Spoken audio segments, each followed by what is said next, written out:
Hello students, welcome to textbook super coaching. आज के session में हम आप लोगों से डिस्कस करने वाले हैं ना तो किसी पर्टिकुलर टॉपिक के बारे में, ना ही किसी सब्जेक्ट के बारे में। एक्चुअली हम आपसे डिस्कस करने वाले हैं NIACL AO के बारे में, जिसका आप सबको पता है कि अभी रिसेंटली नोटिफिकेशन रिलीज हुआ था। और अगर हम एग्जाम डेट की बात करें तो हमें पता है कि आज से एग्जैक्ट एक महीने पर हमारा एग्जाम है। तो आज के सेशन में हम बस यही डिस्कस करने वाले हैं कि एक महीने में क्या हम इस एग्जाम को क्वालिफाई कर सकते हैं। मतलब सिलेबस क्या है, एग्जाम पैटर्न क्या है, सैलरी कितनी है, ये सारी चीजें पहले हम जानेंगे और उसके बाद हम एक प्रॉपर स्ट्रेटजी डिस्कस करेंगे कि अगर हम इस प्लान को फॉलो करें तो क्या ये पॉसिबल है कि हम सिर्फ एक महीने पढ़कर भी इस एग्जाम को क्वालिफाई कर सकते हैं। तो चलिए आज के सेशन में हम यही डिस्कस करेंगे कि प्रॉपर हमारा प्लान और स्ट्रेटजी क्या होना चाहिए जिससे कि हम इस एग्जाम को क्वालिफाई कर लें। बट सेशन को स्टार्ट करने से पहले एक बार जल्दी से आप लोग वीडियो को लाइक और शेयर कर दीजिए सो दैट और भी लोग हमारे साथ कनेक्ट हो सके। और ऐसे ही और अपडेट्स के लिए आप जुड़िए हमारे साथ हमारे टेलीग्राम ग्रुप पर, that is Priya ma'am text book. यहाँ पर आपको मेरी सभी क्लासेस की लिंक, क्लास की PDF और सारे अपडेट्स मिल जाते हैं। चलिए स्टार्ट करते हैं। सबसे पहले हम बात करते हैं इस नोटिफिकेशन की। NIACL AO, अगर हम इसकी बात करें, new India assurance company limited ये ऑर्गेनाइजेशन है। ठीक है, एग्जाम का नाम NIACL AO है और जो पोस्ट है वो एडमिनिस्ट्रेटिव ऑफिसर यानी कि स्केल 1 के पोस्ट के लिए ये वैकेंसी आई है। टोटल नंबर ऑफ वैकेंसीज की अगर हम बात करें वो 170 है। अब आप में से बहुत सारे स्टूडेंट सोच रहे होंगे कि ये तो बहुत कम है। बहुत कम है, ठीक है, 170 है, बट आपको कौन सा सभी सीट चाहिए? आपको तो सिर्फ एक सीट चाहिए ना। तो अगर वैकेंसी एक भी हो तो भी हमें कॉन्फिडेंस होना चाहिए कि हाँ वो सीट हमारी है। ठीक है, अगर एक वैकेंसी है तो कोई किसी ना किसी बच्चे को तो वो सीट मिलती ही है, तो वो आप क्यों नहीं हो सकते, है ना। तो आपका फोकस सिर्फ एक सीट पर होना चाहिए। 170 भी कम नहीं है क्योंकि आपको सिर्फ एक सीट चाहिए, तो सिर्फ एक सीट पर फोकस करिए कि उस 170 में एक सीट मेरा है, इसको टारगेट रखिएगा। दिन ये वैकेंसी भी आपको बहुत ज्यादा लगेगी। ठीक है, एलिजिबिलिटी क्राइटेरिया की अगर हम बात करें तो अगर आप ग्रेजुएट या फिर पोस्ट ग्रेजुएट हैं तो आप इसके लिए अप्लाई कर सकते हैं। Simply if you are graduate है ना तो आप इसके लिए अप्लाई कर सकते हैं। एज लिमिट, आपकी मिनिमम एज 21 ईयर होनी चाहिए और मैक्सिमम 30, मतलब आपकी एज 21 ईयर से कम नहीं होनी चाहिए और 30 से ज्यादा भी नहीं होनी चाहिए। सिलेक्शन प्रोसेस की अगर हम बात करें तो प्रीलिम्स, मेंस और इंटरव्यू होता है। मतलब पहले प्रीलिम्स देना है, क्वालिफाइंग इन नेचर होता है, देन आपका मेंस होगा एंड देन आपका इंटरव्यू होगा, उसके बाद आपका फाइनल रिजल्ट डिक्लेयर किया जाता है। सैलरी की अगर हम बात करें, यही तो हमारा सबसे बड़ा मोटिवेशन होता है ना, जिसके लिए हमें 170 वैकेंसीज भी कम नहीं लगेगी। हमें लगेगा कि अरे ये एक सीट हमारे लिए बहुत है ना, हमें एक सीट चाहिए। 170 है तो क्या हुआ, इसमें से एक सीट मेरी फिक्स है। आप बोलिए 170 वैकेंसी नहीं है, 169 वैकेंसी है क्योंकि एक सीट मेरी है। ठीक है, ये कॉन्फिडेंस रखिए क्योंकि अगर आपने इस एग्जाम को क्वालिफाई कर लिया तो आपको per month approximately 80,000 rupees salary मिलेगी, है ना। बहुत अच्छी सैलरी है। और अगर आप इस थोड़ा सा एफर्ट कर लेते हैं, प्रॉपर जो अभी मैं आपको स्ट्रेटजी बताऊंगी उसको अगर आपने फॉलो कर लिया तो डेफिनेटली एक महीने भी पढ़कर आप इस एग्जाम को क्वालिफाई कर सकते हैं, है ना। पहले हम प्रीलिम्स का डिस्कस करेंगे, देन हम मेंस का डिस्कस करेंगे। फिलहाल हमारा टारगेट जो है वो प्रीलिम्स है ना, कि कैसे हम एक महीने पढ़कर प्रीलिम्स को क्वालिफाई कर सकते हैं और साथ में मेंस की भी प्रिपरेशन कर सकते हैं। तो यहाँ पर अगर हम सैलरी की बात करें तो अप्रॉक्स 80,000 रुपीज आपको पर मंथ मिलेगा।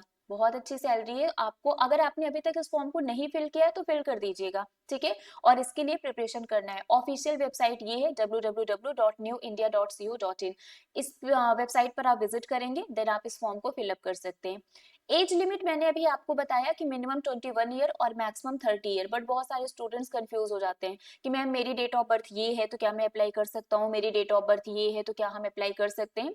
तो सिंपली यहाँ पर बोला गया है कि एज ऑन 1 सितंबर 2024 आपकी जो एज है वो 21 हो, मिनिमम 21 और मैक्सिमम 30 होनी चाहिए। अब अगर आप डेट ऑफ बर्थ से कंफ्यूज हो रहे हैं तो यहाँ पर क्लियरली मेंशन किया गया है कि आपकी जो डेट ऑफ बर्थ है वो 2 सितंबर 1994 के पहले की नहीं होनी चाहिए। अगर आपकी डेट ऑफ बर्थ इससे पहले आती है, अगर ये डेट है तो आप अप्लाई कर सकते हैं, बट इससे पहले की है तो आप अप्लाई नहीं कर सकते हैं। एंड नॉट लेटर देन 1 सितंबर 2003, और अगर 2003 के बाद की है तो भी आप अप्लाई नहीं कर सकते हैं। तो अगर आपको एज से कंफ्यूजन हो रहा है तो आप अपना डेट ऑफ बर्थ चेक कर लीजिए। अगर 2 सितंबर 1994 के पहले का है तो आप एलिजिबल नहीं है, और अगर 1 सितंबर 2003 के बाद का है तो भी आप एलिजिबल नहीं है, और इसके बीच में अगर आपकी डेट ऑफ बर्थ आती है then you are eligible and आप फॉर्म को फिलअप कर सकते हैं। ठीक है, चलिए तो ये एज हो गया। अब हम कुछ इंपॉर्टेंट डेट्स की बात कर लेते हैं। इस फॉर्म को फिलअप करने की जो डेट है वो 10th सितंबर से स्टार्ट हो चुकी है और इसका जो लास्ट डेट है वो 29th सितंबर है। मतलब 10th सितंबर से लेके 29th ऑफ सितंबर तक आप इस फॉर्म को फिलअप कर सकते हैं। इसका जो फेज 1 यानी कि जो प्रीलिम्स एग्जाम है वो 13th अक्टूबर को होगा। आज 13th सितंबर है, 13th अक्टूबर यानी कि एग्जैक्ट एक महीने का टाइम है आपके पास इस एग्जाम के लिए, है ना। और इसीलिए यहाँ पर हम प्रॉपर 1 मंथ का स्ट्रेटजी अभी डिस्कस करेंगे कि कैसे हम इस कम टाइम में भी प्रिपरेशन करके एग्जाम को क्वालिफाई कर सकते हैं। उसके बाद आपको टाइम मिलेगा मेंस के लिए और ये एग्जाम आपका होगा 17th ऑफ नवंबर को। प्रीलिम्स देने के बाद उसके रिजल्ट का वेट मत करने लगिएगा कि हमें रिजल्ट का वेट करना है, क्वालिफाई हो जाएंगे तब हम मेंस एग्जाम की प्रिपरेशन करेंगे। क्योंकि अगर आप ऐसा करेंगे तो आपको पता है कि टाइम बहुत कम है, 13th अक्टूबर के बाद 17th नवंबर को फिर आपका मेंस एग्जाम है। तो रिजल्ट का वेट किए बिना आपको मेंस की प्रिपरेशन स्टार्ट कर देनी है, सो दैट जब 17th नवंबर को आपका एग्जाम हो तो आप वेल प्रिपेयर्ड हो पहले से। क्लियर है? ओके चलिए, वैकेंसीज की बात कर लेते हैं। जैसा मैंने अभी आपको बताया टोटल 170 वैकेंसीज हैं, जिसमें जर्नलिस्ट का आपका 120 है और अकाउंट्स का 50 है। ठीक है, कैटेगरी वाइज अलग अलग है। अनरिजर्व्ड के लिए 71 है टोटल, जिसमें से 50 जर्नलिस्ट के लिए है और 21 अकाउंट्स के लिए है। ठीक है, चलिए एजुकेशनल क्वालिफिकेशन की बात कर लेते हैं। अगर हम जर्नलिस्ट के लिए बात करें तो यहाँ पर क्लियरली मेंशन किया गया है candidate must be a graduate और post graduate from a recognised university in any discipline. मतलब किसी भी आप डिसिप्लिन से, किसी भी स्ट्रीम से, किसी रिकॉग्नाइज्ड यूनिवर्सिटी से आप या तो ग्रेजुएट हो या फिर पोस्ट ग्रेजुएट हो, है ना। Candidate must hold a minimum of 60% marks in either of the degree exams और general candidates with a minimum of 55% marks for SC ST। तो यहाँ पर बोला गया है कि आपका जो ग्रेजुएशन है उसमें आपके मिनिमम 60% मार्क्स होने चाहिए। ठीक है, ग्रेजुएशन पोस्ट ग्रेजुएशन जो भी है आपका, आपके मिनिमम 60% मार्क्स होने चाहिए जनरल कैंडिडेट्स के लिए। और जो SC ST PWD कैंडिडेट्स हैं उनको यहाँ पर मिनिमम 55% बोला गया है। ठीक है, तो ये अपना ग्रेजुएशन का परसेंटेज आप जरूर देखना। ठीक है, इतना होना चाहिए। अब हम बात करते हैं प्रीलिम्स की। प्रीलिम्स में कौन कौन से सब्जेक्ट आते हैं, क्योंकि जब हमें पैटर्न पता होगा तभी हम स्ट्रेटजी प्लान कर पाएंगे। तो प्रीलिम्स में आपके 3 सब्जेक्ट आते हैं। जैसे हमारा बैंकिंग का एग्जाम होता है सेम ऐसे हमारा ये भी एग्जाम है, इवन आपका सिलेबस भी सेम है। तो अगर आप बैंकिंग के एग्जाम की प्रिपरेशन कर रहे हैं तो आप इस एग्जाम को बहुत इजीली दे सकते हैं, है ना, क्वालिफाई भी कर सकते हैं, इजी होगा आपके लिए। इंग्लिश, रीजनिंग और मैथ्स। ठीक है, इंग्लिश के 30 क्वेश्चन 30 मार्क्स के 20 मिनट का टाइम मिलेगा। रीजनिंग के 35 क्वेश्चन 35 मार्क्स 20 मिनट। मैथ्स के 35 क्वेश्चन 35 मार्क्स और 20 मिनट्स। मतलब आपको 60 मिनट में 100 क्वेश्चन करना है। बाकी चीजें सेम है, सेक्शनल कट ऑफ होगा, सभी सब्जेक्ट में आपको क्वालिफाई करना जरूरी है। निगेटिव मार्किंग भी होगा, 1/4 निगेटिव मार्किंग आपको देखने को मिलेगा। सेक्शनल ओवरऑल कट ऑफ दोनों होगा। ठीक है, जब आप प्रीलिम्स क्वालिफाई कर लेंगे, ये क्वालिफाइंग इन नेचर होता है, इसके मार्क्स ऐड नहीं होते हैं, बट पहले आपको प्रीलिम्स ही क्वालिफाई करना है। जब आप प्रीलिम्स क्वालिफाई कर लेंगे देन आपको मेंस देना होगा। मेंस की अगर हम बात करें तो मेंस में रीजनिंग के 50 क्वेश्चन आएंगे 50 मार्क्स के, टाइम आपको मिलेगा 40 मिनट। इंग्लिश के 50 क्वेश्चन 50 मार्क्स के 40 मिनट इसके लिए भी मिलेगा। जीए के 50 क्वेश्चन 50 मार्क्स के 30 मिनट। मैथ्स के 50 क्वेश्चन 50 मार्क्स के और इसके लिए आपको 40 मिनट्स मिलेंगे। मतलब टोटल 200 क्वेश्चन होगा 200 मार्क्स का और आपको 150 मिनट का टाइम मिलेगा। इसमें डिस्क्रिप्टिव भी होता है। ठीक है, जैसे PU में आपका डिस्क्रिप्टिव एग्जाम होता है, इसमें भी आपका डिस्क्रिप्टिव एग्जाम होगा जिसके लिए आपको अलग से टाइम मिलेगा। मेंस क्वालिफाई करने के बाद देन आपका इंटरव्यू होता है और फिर मेंस और इंटरव्यू के मार्क्स को ऐड करके आपका फाइनल सिलेक्शन होता है। फाइनल जो मेरिट लिस्ट होती है वो रिलीज की जाती है। तो प्रीलिम्स मेंस इंटरव्यू 3 फेजेस में होते हैं। क्लियर है? एग्जाम पैटर्न समझ में आ गया। सैलरी की बात करें तो ग्रॉस सैलरी आपको अप्रॉक्स 88,000 रुपीज पर मंथ मिलेगा। बेसिक पे इसका 50,925 है और इसमें और भी सारे जो भी अलाउंसेस वगैरह हैं वो सारे एड ऑन होकर आपको जो ग्रॉस सैलरी है वो अप्रॉक्स 88,000 मिलेगा। मतलब मोर देन 80,000 सैलरी आपको पर मंथ मिलेगा। यही हमारा सबसे बिगेस्ट मोटिवेशन होता है सैलरी किसी भी एग्जाम का। तो फॉर्म को जरूर फिल करिएगा आप लोग, अगर आपने अभी तक फॉर्म को फिल नहीं किया है, और इसकी प्रिपरेशन आज से और अभी से करना स्टार्ट कर दीजिए। ठीक है, चलिए 30 डे की प्रिपरेशन स्ट्रेटजी को हम लोग प्लान करते हैं। पहले हम वीक वाइज प्लान करेंगे, देन हम डेज वाइज करेंगे। ठीक है, सबसे पहले हम फर्स्ट वीक की बात करते हैं। आज से स्टार्ट कर रहे हैं, फर्स्ट वीक की बात करते हैं, आज से 7 डेज। ठीक है, सबसे पहले आपको एग्जाम को समझना है ना। Foundation and understanding of exam, exam को आपको समझना है कि सिलेबस क्या है, एग्जाम पैटर्न क्या है। अगर आप बैंकिंग एस्पिरेंट है तो एक तरीके से आप ऑलरेडी जानते हैं, आपको कुछ सर्च करने की जरूरत नहीं है, सेम पैटर्न है। बट फिर भी अगर आप पहली बार ये एग्जाम देने जा रहे हैं या फिर आपको आइडिया नहीं है, तो आपको क्या करना है, सबसे पहले एग्जाम को समझना है, उसके सिलेबस और एग्जाम पैटर्न को देखिए, प्रीवियस ईयर पेपर को देखिए, उससे आपको आइडिया मिल जाएगा कि किस तरीके के क्वेश्चंस आते हैं। उसके बाद आपके जो बेसिक कॉन्सेप्ट्स हैं मैथ्स के, रीजनिंग के, इंग्लिश के, उसको क्लियर करिए, है ना। सबसे जब तक आपका बेसिक कॉन्सेप्ट क्लियर नहीं होगा तब तक आप हाई लेवल के क्वेश्चंस नहीं कर पाएंगे, या फिर शायद आप क्वेश्चन सही आता हुआ क्वेश्चन भी नहीं कर पाएंगे। क्योंकि बेसिक कॉन्सेप्ट अगर थोड़ा सा लैंग्वेज चेंज हो जाता है और अगर हमारा बेसिक कॉन्सेप्ट क्लियर नहीं है तो आते हुए क्वेश्चंस को भी हम गलत करके आ जाते हैं। तो आपको सबसे पहले बेसिक कॉन्सेप्ट क्लियर करना है सभी सब्जेक्ट का, ठीक है। ये फर्स्ट वीक का काम है। इसके बाद सेकेंड वीक आएगा, हमने बेसिक कॉन्सेप्ट वगैरह क्लियर कर लिया, एग्जाम पैटर्न, सिलेबस सब कुछ एनालाइज कर लिया, सब हमारा वेल प्लान्ड है। अब सेकंड वीक में हम क्या करेंगे, प्रैक्टिस करेंगे और टाइम मैनेजमेंट करेंगे, है ना। टाइम के साथ हम क्वेश्चंस की प्रैक्टिस करेंगे सो दैट वहां पर जब हम एग्जाम देने जाएं तो जो हमें टाइम लिमिट मिलता है ना, उसको देखकर हम अचानक से एकदम से मतलब हमारे ऊपर कोई प्रेशर ना आए कि ये टाइमर इतनी तेजी से क्यों भाग रहा है और हमें बहुत जल्दी जल्दी करना है। जब प्रैक्टिस होगा तो वो टाइम भी आपको ज्यादा ही लगेगा, कम नहीं लगेगा, ठीक है। तो प्रैक्टिस एंड टाइम मैनेजमेंट करना है। Daily practice with mock test, daily आपको मॉक टेस्ट देना है, क्योंकि जितना ज्यादा आप मॉक टेस्ट देकर प्रैक्टिस करेंगे उतनी ही ज्यादा आपकी प्रिपरेशन बेटर होती जाएगी। Timed quizzes to improve speed, और अपनी स्पीड को इम्प्रूव करने के लिए आपको टाइम वाला क्विज देना है, मतलब टाइमर के साथ क्विज देना है। ऐसे क्विज सेलेक्ट करिएगा जिसमें टाइमर हो। इवन अगर आप कोई क्वेश्चन भी सॉल्व कर रहे हैं ना तो आप टाइमर ऑन कर लेना और देखना कि उस क्वेश्चन को सॉल्व करने में आप कितना टाइम ले रहे हैं। तो आपको स्पीड को इम्प्रूव करने के लिए टाइम्ड क्विज देना पड़ेगा, है ना। टाइमर के साथ आप क्विज दीजिएगा। ये सेकेंड वीक का है, पहले हमने चीजों को समझा, सेकेंड वीक में हमने प्रैक्टिस स्टार्ट की। थर्ड वीक में अब क्या करना है आपको, देखिए जब सेकंड वीक में आपने मॉक टेस्ट वगैरह दिया, जब आप क्वेश्चन सॉल्व कर रहे थे, तो दैट टाइम आपको ये एनालाइज हो जाएगा कि कोई तो ऐसा टॉपिक है जिसमें आप लैग कर रहे हैं, आपके मार्क्स सही नहीं आ रहे। तो आपने क्या किया, सेकंड वीक में ही आइडेंटिफाई कर लिया कि आपके वीक एरियाज क्या हैं। अब थर्ड वीक में आपको अपने उन वीक एरियाज को स्ट्रॉन्ग करना है। जो भी आपके वीक एरियाज हैं जिसके क्वेश्चन ज्यादातर गलत हो रहे हैं, आपको उसको स्ट्रॉन्ग करना है and focus on areas of weakness, और आपके जो वीकनेस वाले एरियाज है उस पर आपको फोकस करना है।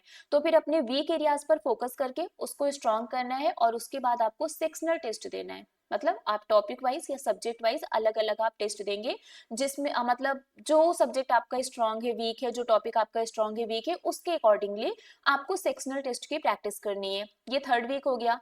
देन फोर्थ वीक में आपको रिवीजन करना है, ठीक है। रिवीजन एंड फाइनल प्रिपरेशन करना है। अब आप फुल लेंथ मॉक टेस्ट देंगे। सेक्शनल टेस्ट आपने दे दिया, वीक एरियाज जो थे आप उसने आपने उसको स्ट्रॉन्ग कर लिया, टाइमर के साथ आपने क्विज दे दिया, सब कुछ आपने कर लिया। अब आपको रिवीजन और फाइनल प्रिपरेशन करना है, फुल लेंथ मॉक टेस्ट देना है, ठीक है। जिससे कि आपको पता चल सके कि क्या आप 100 क्वेश्चन 60 मिनट में कर पा रहे हैं, 20 मिनट में आप 30 क्वेश्चन 35 क्वेश्चन कर पा रहे हैं या नहीं कर पा रहे हैं, और आपके कितने मार्क्स आ रहे हैं, ये भी तो आपको चेक करना है। तो फोर्थ वीक में आपके मार्क्स सही आने चाहिए, ठीक है। Time bound practice and review, और सिर्फ मॉक टेस्ट देना नहीं है, स्टार्टिंग से जब से आप मॉक टेस्ट दे रहे हैं उसको रिव्यू भी करना है, एनालाइज भी करना है। जब हम रिव्यू और एनालाइज करेंगे तभी तो हमें पता चलेगा कि हमारी वीक एरियाज कौन से हैं और कहाँ पर हम लैग कर रहे हैं और कहाँ पर हमारे क्वेश्चंस इजिली सही हो जा रहे हैं, ठीक है। तो ये प्रॉपर वीक वाइज हमने स्ट्रेटजी प्लान कर लिया है, इस तरीके से आपको काम करना है। अब हम इसी वीक में डेज वाइज स्ट्रेटजी प्लान करते हैं कि हमें पर वीक किस दिन क्या क्या चीजें करनी है, ठीक है। तो अगर हम फर्स्ट वीक की बात करें तो फर्स्ट और सेकेंड डे सबसे पहले तो आपको एग्जाम सिलेबस और पैटर्न समझना है। इसके लिए आप नोटिफिकेशन पढ़ लेना या फिर आप प्रीवियस ईयर पेपर उठाना, ठीक है, और देख लेना किस टाइप के क्वेश्चंस आते हैं। तो 2 दिन आपको यही करना है, आपको समझना है, एग्जाम पैटर्न समझना है, किस टाइप के क्वेश्चंस आते हैं, कौन कौन सा सब्जेक्ट आता है, सिलेबस क्या है, सब कुछ आपको समझना है। थर्ड एंड फोर्थ डेज पर आपको मैथ्स के जो बेसिक कॉन्सेप्ट है ना, उसके क्वेश्चंस आपको सॉल्व करने हैं। फिफ्थ और सिक्स्थ डेज पर आपको रीजनिंग लाइक पजल हो गया, सिटिंग अरेंजमेंट हो गया, ये सारी चीजें। और सेवंथ डेज पर आपको इंग्लिश पर फोकस करना है। ये मैं आपको अपने अकॉर्डिंग बता रही हूँ, बट अगर आपको लगता है कि इनमें से कोई सब्जेक्ट आपका लाइक आपकी इंग्लिश वीक है ना, तो आप इंग्लिश को ज्यादा टाइम दे देना। आपकी रीजनिंग स्ट्रांग है तो आप रीजनिंग को एक ही दिन देना। अपने वीक और स्ट्रांग सब्जेक्ट के अकॉर्डिंगली आप मैनेज कर लेना। मैंने बस एक एग्जांपल दिया है, ठीक है, कि थर्ड और फर्स्ट और सेकेंड डेज आपको एग्जाम सिलेबस और पैटर्न को समझना है, थर्ड और फोर्थ डेज आपको मैथ्स का जो बेसिक कॉन्सेप्ट है वो क्लियर करना है, फिफ्थ और सिक्स्थ डेज आपको रीजनिंग के बेसिक कॉन्सेप्ट क्लियर करने हैं, और सेवंथ डेज पर आपको इंग्लिश के जो बेसिक कॉन्सेप्ट है लाइक ग्रामर हो गया, वोकेबलरी हो गया, इन सब चीजों पर फोकस करना है। ठीक है, ये फर्स्ट वीक का हो गया। उसके बाद सेकेंड वीक की हम बात करें तो एट्थ एंड नाइन्थ डेज, मतलब 2 दिन आपको मैथ्स के क्वेश्चंस की प्रैक्टिस करनी है। ठीक है, सारे टॉपिक्स आप यहाँ पे मैंने कुछ बस टॉपिक्स लिखा है, टाइम, डिस्टेंस, परसेंटेज एक्सेट्रा, मतलब आपको मैथ्स के क्वेश्चंस की प्रैक्टिस करनी है। अब जरूरी नहीं है कि जो टॉपिक लिखा है आप उसी की हम बात कर रहे हैं। मैथ्स की प्रैक्टिस करने का मतलब 2 दिन आप जो सेक्शनल मॉक टेस्ट आता है सब्जेक्ट वाइज, आप सिर्फ मैथ्स के ही मॉक टेस्ट देना। ठीक है, सब्जेक्ट वाइज 2 दिन सिर्फ आपको टॉपिक वाइज भी देना, ओवरऑल जो मिसलेनियस आते हैं वो भी देना। ठीक है, तो 2 दिन आपको मैथ्स के क्वेश्चंस की प्रैक्टिस करनी है। 10th और 11th डेज आपको रीजनिंग की प्रैक्टिस करनी है, 12th और 13th डेज आपको इंग्लिश की प्रैक्टिस करनी है, and then finally 14th days पर जो आपका कंप्लीट मॉक टेस्ट आता है ना, जिसमें तीनों सब्जेक्ट होंगे प्रीलिम्स बेस्ड, आपको वो देना है। तो आपने 2-2 दिन ये कर लिया, 14th डे आप क्या कर लेना, फुल मॉक टेस्ट देना प्रीलिम्स का। ठीक है, 1 2 3 जितना आप एक दिन में दे सकते हैं, उस दिन सिर्फ आपको फुल मॉक टेस्ट देना है प्रीलिम्स का। ठीक है, जितना ज्यादा आप दे सकते हैं उतना ज्यादा मॉक टेस्ट दीजिएगा। इसके बाद हम आते हैं वीक 3 पर। ठीक है, 15th 16th 17th, मतलब 15 to 17 डेज आपको क्या करना है। अब आपने ये मॉक टेस्ट वगैरह दिया था, आपने सभी सब्जेक्ट को अलग से टाइम भी दिया था, तो अब आपको वहां पर पता चल गया होगा कि कौन सा सब्जेक्ट आपका वीक है, कौन सा सेक्शन आपका वीक है। तो उस वीक सेक्शन को आइडेंटिफाई करके उस पर वर्क करना है। ठीक है, पहले बेसिक कॉन्सेप्ट क्लियर किया था, फिर हमने मॉक टेस्ट दिया टॉपिक वाइज सब्जेक्ट वाइज, और अब आपको क्या करना है, जो भी सेक्शन आपका वीक है आपको उस पर प्रॉपर वर्क करना है। फिर 18th और 19th डेज आपको मेंस लेवल के क्वेश्चन की प्रैक्टिस करनी है, क्योंकि हो सकता है कि जो हम प्रीलिम्स लेवल के क्वेश्चन की प्रैक्टिस कर रहे हैं उससे थोड़ा हाई लेवल के क्वेश्चन आ जाए। तो 2 दिन आप क्या करना, सारे सब्जेक्ट मैथ्स, रीजनिंग, इंग्लिश, तीनों सब्जेक्ट का जो मेंस लेवल का क्वेश्चन है वो भी आप प्रैक्टिस कर लेना, जो आपके प्रीलिम्स में पूछे जा सकते हैं। एंड देन 20 और 21 डेज पर आपको फुल मॉक टेस्ट या सेक्शनल मॉक टेस्ट, जो आपको लग रहा होगा कि मुझे अभी ये मॉक टेस्ट देना है, मतलब अगर आपको लग रहा होगा कि इस सब्जेक्ट में अभी मुझे और टाइम की जरूरत है तो आप सेक्शनल मॉक टेस्ट देना। अगर आपको लगता है कि आप प्रिपेयर है तो आप फुल मॉक टेस्ट देना। ठीक है, ये 2 दिन आपको मिल जाएगा मॉक टेस्ट देने के लिए। इसके बाद हम आते हैं फोर्थ वीक, ये हमारा फाइनल वीक होगा। ठीक है, 22nd और 23rd डेज ये आपको फुल मॉक टेस्ट देना है प्रीलिम्स का, और उसको प्रॉपरली रिव्यू करना है कि कहीं आप लैग तो नहीं कर रहे हैं, आपके मार्क्स कितने आ रहे हैं, अगर कम आ रहे हैं तो आप कहाँ पर लैग कर रहे हैं। ठीक है, उसके बाद 24-25 डेज पर आपको मेंस लेवल की प्रैक्टिस करनी है। यहाँ मैंने सिर्फ इंग्लिश लिखा है, लेकिन जो भी आपके सब्जेक्ट वीक हो, रीजनिंग हो गया है ना, या फिर मैथ्स हो गया, जो भी वीक है आप मेंस लेवल के उस टॉपिक का प्रैक्टिस कर लेना। 26-27 डेज ये आपका फाइनल रिवीजन होगा इंपॉर्टेंट टॉपिक्स का, वो टॉपिक्स जो आपके वीक थे जिनको आपने एक्स्ट्रा टाइम दिया दिया था। ठीक है, या फिर जो टॉपिक्स आपका रह गया हो, तो जो पढ़ा है बस वही पढ़ना, जो नहीं पढ़ा है उसको टच भी मत करना। तो 26 और 27 डेज पर आपको फाइनल रिवीजन करना है इंपॉर्टेंट टॉपिक्स का, लाइक रीजनिंग में पजल हो गया है ना, मैथ्स में आपके अर्थमेटिक के क्वेश्चंस हो गए, डीआई हो गई, इंग्लिश में आप आरसी वगैरह की प्रैक्टिस कर लेना, कुछ वोकैब्स को रिवाइज कर लेना। इस तरीके से जो हमारे इंपॉर्टेंट टॉपिक्स है आप उसको रिवाइज कर लेना। और 28 से 30 डेज यहाँ पर बस आपको मॉक टेस्ट देना है, एनालाइज करना है, और 30th डे तो आपका एग्जाम ही होगा।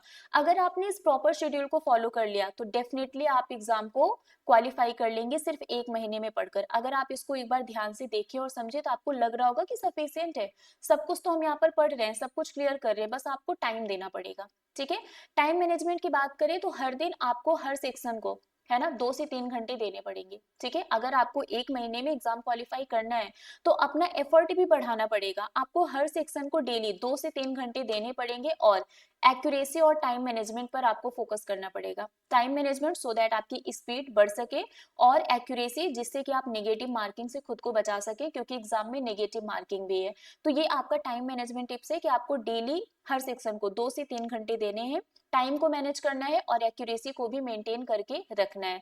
सो अगर हम की टू सक्सेस की बात करें तो कंसिस्टेंसी, प्रैक्टिस और फोकस, अगर इन 3 चीजों पर आपने फोकस कर लिया है ना, तो डेफिनेटली सक्सेस आपको मिलेगा। 1 month is enough if planned well. 1 महीने भी इनफ है अगर आप प्रॉपर तरीके से उसको प्लान करते हैं। जो मैंने आपको स्ट्रेटजी बताई है, अगर आपने इसको ही फॉलो कर लिया तो शायद आपका एग्जाम सच में बहुत अच्छा हो जाएगा। Give your best effort in the exam and all the very best. ठीक है, तो आई होप सो कि प्रॉपर स्ट्रेटजी आपको अच्छी लगी होगी और शायद आप आज से ही इस स्ट्रेटजी को फॉलो करना स्टार्ट कर देंगे। ठीक है, आपकी हेल्प करने के लिए हम भी आपके लिए कुछ लेकर आए हैं। एनआईसीएल एओ की बैच है ना, ये ऑलरेडी चल रही है, तो जिन बच्चों को ये एग्जाम देना है आप इस बैच में इनरोल करवा लीजिए। अभी ऑफर चल रहा है, आज और कल 2 दिन का ऑफर है। सिर्फ 809 रुपीज में आपको ये बैच मिल जाएगा 12 मंथ सब्सक्रिप्शन के साथ। ठीक है, इसमें आपको live classes, recorded classes, PDF, study notes, mock test सब कुछ मिलेगा। ठीक है, तो इस बैच में आप इनरोल करवा लीजिए सो दैट आपको जो बेसिक कॉन्सेप्ट क्लियर करना है आप यहाँ पर क्लास, लाइव क्लास अटेंड करके टीचर से डाउट पूछ सकते हैं, है ना। इस ये प्रीलिम्स और मेंस दोनों के लिए होगा, इंटरव्यू के लिए भी होगा।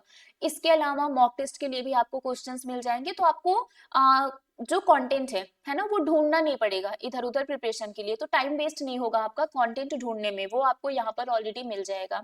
आप इस बैच में इनरोल करवा लीजिए, अभी ऑफर चल रहा है। डिस्काउंट के लिए आप मेरा कूपन कोड यूज कर लीजिएगा, प्रिया जी। आप इस कोड को यूज करेंगे तो सिर्फ 809 रुपीज में आपको ये बैच मिल जाएगी। इसके अलावा अगर आप किसी पर्टिकुलर एग्जाम को फॉलो कर रहे हैं, like IBPS clerk, RRB clerk, IBPS PO, RRB PO, तो इन सब पर भी आपको डिस्काउंट इस टाइम मिल जाएगा। बट ये सारी बैच अलग अलग परचेस करने से बेटर है कि आप सुपर पैक परचेस कर लें, क्योंकि ये सारी क्लासेस आपको सुपर पैक में मिल जाएगा। इवन आपका जो एनआईसीएल है वो भी आपको सुपर पैक में मिल जाएगा। तो अगर आप सुपर पैक परचेस कर लेते हैं तो सारे बैचेस आपको इसमें मिल जाएंगे। ठीक है, अगर आपको सुपर पैक के साथ बुक्स भी चाहिए तो वो भी मिल जाएगा, साथ में आपको पास प्रो भी मिल जाएगा जिससे आप मॉक टेस्ट दे सकते हैं। अब यहाँ पर सुपर पैक के बहुत सारे ऑप्शंस हैं, मैं आपको बेनिफिट बता रही हूँ। ये जो प्राइस आपको दिख रहा है ये मेरा जो कूपन कोड है प्रियटी, इसको अप्लाई करने के बाद है। अगर आप इस कोड को अप्लाई नहीं करेंगे तो ये प्राइस आपको ज्यादा दिखेगा। ठीक है, ये कोड अप्लाई करने के बाद है। फॉर एग्जाम्पल आपको सुपर पैक और पास प्रो चाहिए बस, और बुक्स नहीं चाहिए, तो ये आपको मिल जाएगा 1619 रुपीज में।